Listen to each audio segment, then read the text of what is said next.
Et en ce moment, on est en décembre. Et je sais pas si vous avez vu, mais il y a énormément de téléfilms de Noël partout.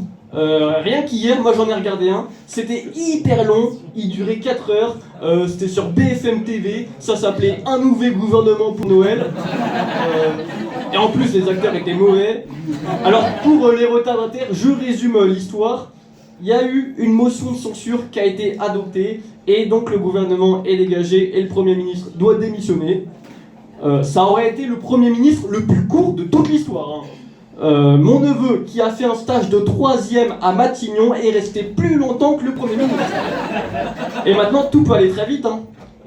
Fin décembre, moi je vais aller rentrer chez mes parents en campagne, je vais me couper d'internet pendant 2 semaines. Ça se trouve, j'aurais loupé tout le mandat du prochain Premier ministre. On ne sait pas, hein. En plus, son seul argument à Michel Barnier, c'était « Oui, ne me censurez pas pour la stabilité !» J'ai jamais vu un argument aussi pété.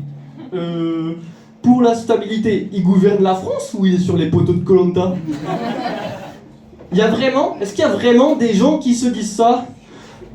Il a réduit les services publics, il a diminué le pouvoir d'achat, il mène une politique de guerre internationale, mais au moins il est constant. 10 sur 10 en stabilité, c'est fluide, c'est linéaire, c'est smooth, on garde. Non? Et après, moi, ça me semble être tellement beau pour être vrai que je suis sûr que dans pas longtemps, il y a Michel Barnier, Elisabeth Borne et Gabriel Attal qui vont se regrouper à l'Assemblée et qui vont faire « Super 49.3, on annule tout !» On sait pas, hein. Peut y avoir des dingueries. Ça se trouve, dans pas longtemps, il y a Emmanuel Macron qui va dire « Je me nomme moi-même Premier ministre » et qui s'en va en sifflotant. On est à l'abri de rien, hein. Et d'un coup, il y aura quoi? Il aura 2 têtes. Et d'un coup, il aura 2 têtes. Mais oui, alors ça, je l'avais pas prévu, c'est encore...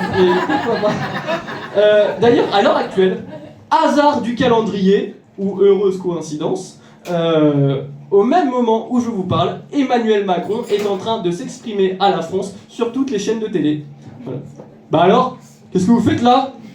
Espèce de gaulois réfractaire, vous en avez rien à faire là d'écouter les préceptes, les enseignements de quelqu'un qui a une vision supérieure? Ouais, moi non plus, moi non plus. Et le point commun, de toute manière, là, entre Macron et moi, c'est qu'on est tous les deux en train de dire des conneries. Mais lui, c'est pas pour faire rire.